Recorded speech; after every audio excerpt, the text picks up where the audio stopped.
안녕하세요 여러분. 신속정학 3강입니다. 평생학습 제도에 대해서 알아보도록 하겠습니다. 여러분 이거 평생학습 제도 문제 풀이 방법은 여러분 이게 생각보다 내용이 꽤 많거든요. 내용은 생각보다 많은데 내용만 확실하게 암기하면 좀 쉬워요. 이게 문제를 어렵게 내진 않더라고요. 그래서 내용만 확실하게 알면 충분히 풀 수 있으니까 내용만 확실하게 알면 된다. 그 내용이 많으면 여러분 입장에서 좀 짜증날 수 있겠죠. 근데 여러분 내용이 많고 문제가 쉽게 나오는 건 좋은 겁니다. 네, 왜냐면 공부만 하면 누구나 맞출 수 있다는 뜻이니까요. 그쵸? 네. 그래서 우리가 모두 확실하게, 네. 확실하게, 여기 확실이라는 단어가 많이 적혀 있으니까 확실하게 우리가 한번 잘 해봅시다. 좋아요. 자, 그 평생학습인데 평생학습은 우리나라의 평생학습의 교육의 역사 해가지고 뭐 독학학위제, 학점은행제 다양하게 있죠. 이거 역사 중요하지 않더라고요. 역사가 시험에 문제 나온 적은 최근 3년간 없는 것 같아서 역사를 외우기보다는 독학학위제, 그다음에 학점은행제 등등 각각이 의미하는 게 뭔지 확실하게 아는 게 중요한 것 같고 뭐 역사를 순서적으로 외우는 거는 잘 모르겠어요. 우선은 보류합시다. 자, 우리가 지금 평생학습 제도로 이제 공부할 게 네, 독학학위제, 학점은행제, 그다음에 평생학습 계좌제, 그다음에 일학습 병행제, 그다음에 계약학과 이렇게 있는데 사실 그 계약학과 같은 경우는 평생학습 제도로 따지면 조금 애매해요. 그러니까 계약학과 같은 경우는 그냥 진로의 한 분야라고 보는 게 선생님은 맞다고 생각을 하고 있는데 근데 지금 같이 나오는 이유는 시험 문제에 같이 나오기 때문이에요. 시험 문제에 꼭 보기 중에 계약학과가 같이 들어가 있더라고요. 그렇기 때문에 우리 학생들이 헷갈리지 않게 하기 위해서 같이 넣어봤습니다. 좋습니다. 자, 계속 해볼까요?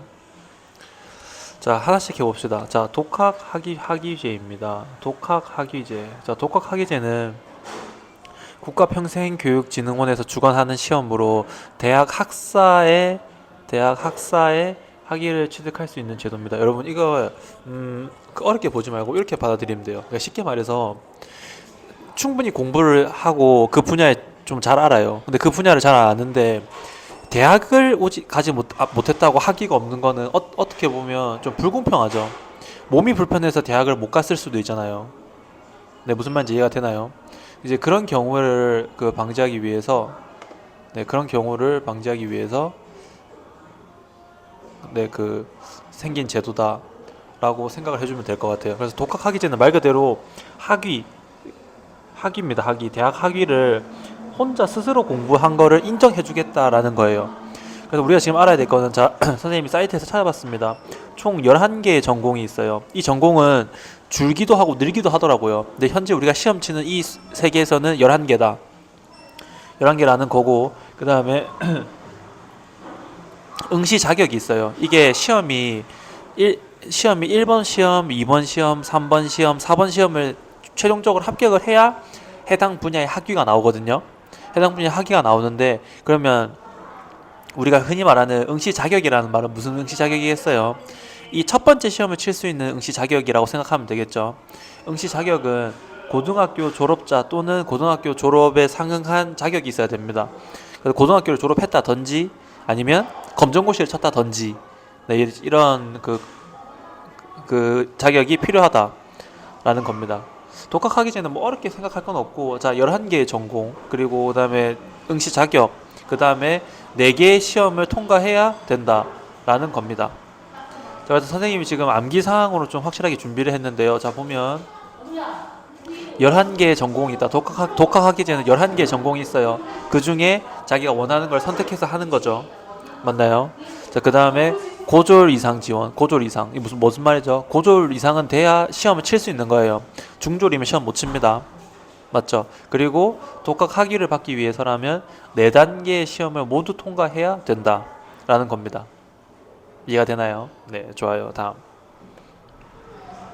자, 그 다음에 학점은행제입니다. 학점은행제. 선생님이랑 한번 읽어볼까요?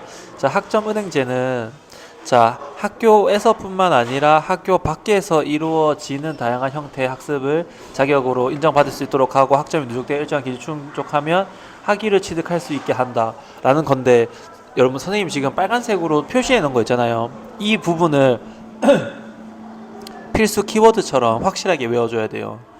이게 시험 문제가 어렵게 안 나오 양이 많다 보니까 어렵게 안 나오더라고요.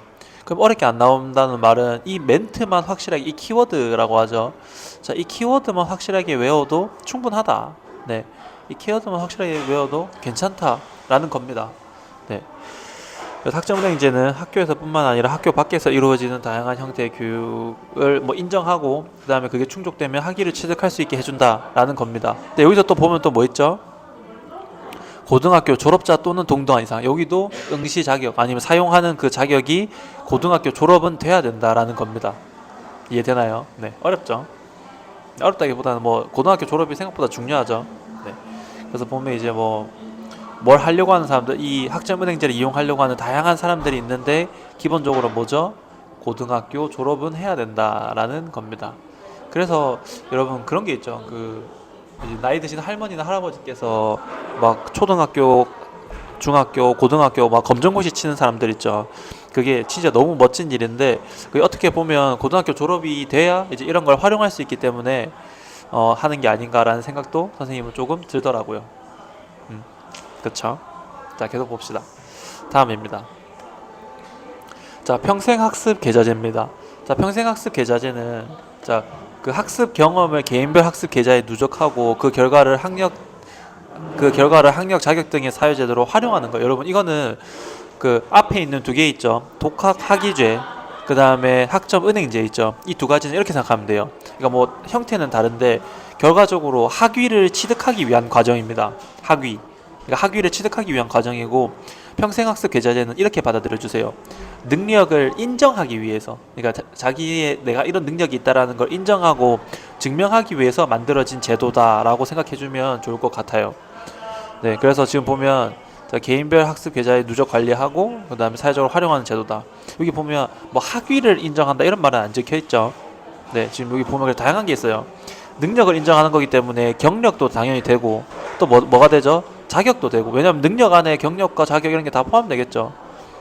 맞나요? 그래서 능력 안에 뭐 다양한 것들이 포함된다라고 보면 됩니다. 자, 다음 봅시다. 자, 일학습 병행제입니다.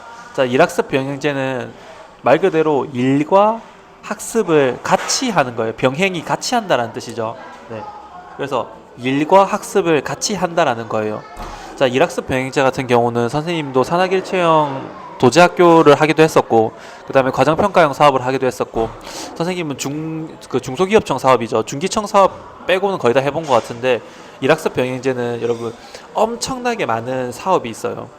엄청나게 많은 사업이 있는데 그 중에 뭐 어떤 학교는 도제를 하고 어떤 학교는 뭐 과정평가형 사업을 하고 어떤 학교는 뭘 하고 어떤 학교는 뭘 하고 이렇게 이루어지거든요. 네. 근데 일학습 병행 우리는 크게 어차피 우리는 시험 치는 입장이니까 이거만 알면 됩니다. 자, 일학습 병행제는 일과 학습을 같이 하는 거다. 언제? 고등학교 시절이나 전문대학교 시절에. 그러니까 학생이면서 근로자이기도 하기 때문에 그렇기 때문에 학습 근로자라는 개념이 새로 생깁니다. 원래는 이 개념이 없었어요. 선생님이 도제학교 처음 할 때만 해도 학습 근로자가 아니라 그냥 근로자였던 것 같아요. 그 뭐죠? 근로계약서 쓸 때도. 근데 이제는 학습 근로자라는 개념이 새로 생겼습니다. 네. 그래서 학습 근로자는 뭐야? 말 그대로 배우기도 하고 근로도 하는, 일과 학습을 같이 하는 존재를 나타내는 말이고, 학습 근로자라는 말이 적혀 있으면 우리는 일학습 병행제라는 걸 떠올릴 수 있어야 돼요. 우리 시험 치는 입장이니까. 이해되죠?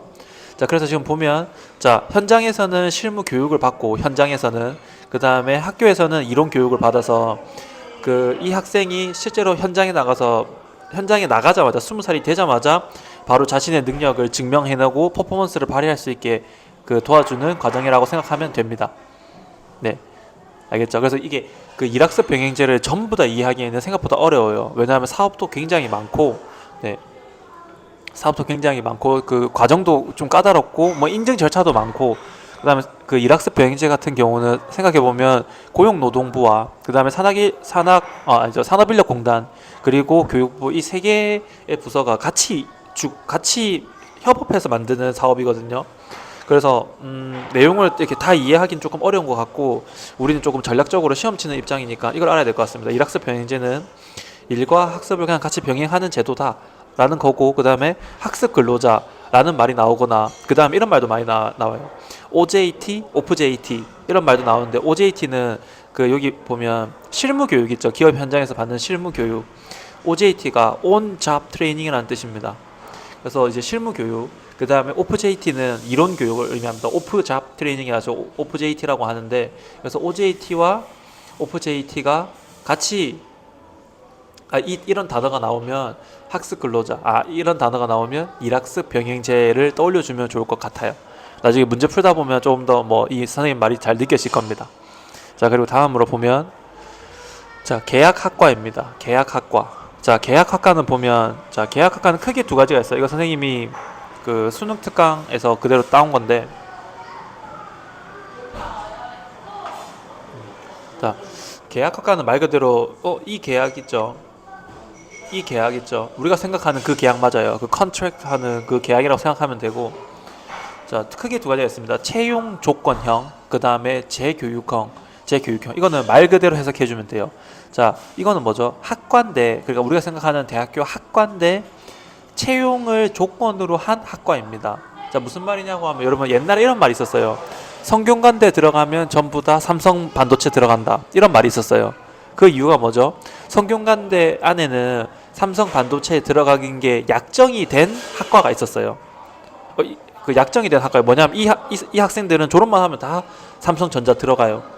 네. 그럼 이게 선생님 너무 좋은 거 아닌가요? 라고 생각할 수 있지만 어떻게 보면 그 젊은 사람들도 자신의 그 미래를 담보로 거기에 들어가는 거예요. 물론 삼성전자가 굉장히 좋은 기업인 건 맞죠.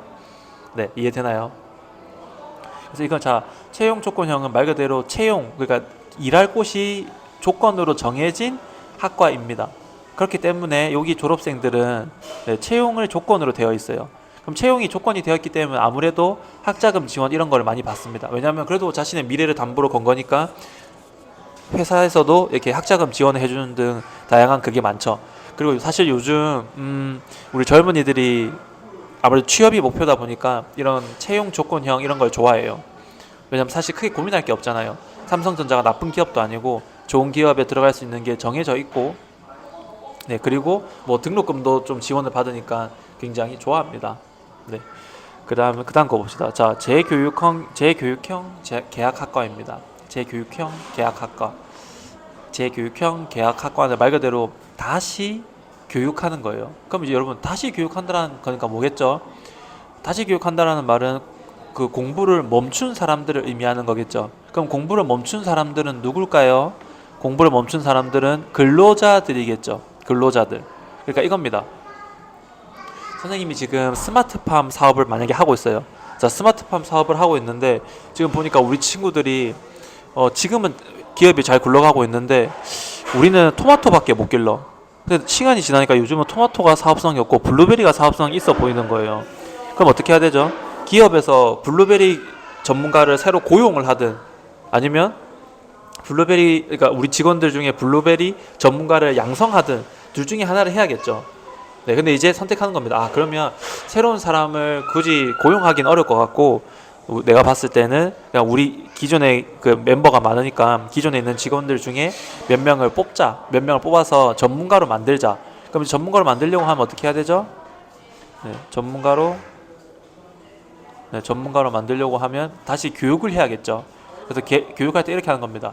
우리 직원들 교육시켜 주세요. 그러니까 대학교한테 부탁을 하는 거죠. 우리 직원들 이런 게 필요하니까 교육을 시켜 주세요. 물론 등록금은 우리 뭐 직원도 내고 기업체도 지불을 하겠습니다. 라는 겁니다.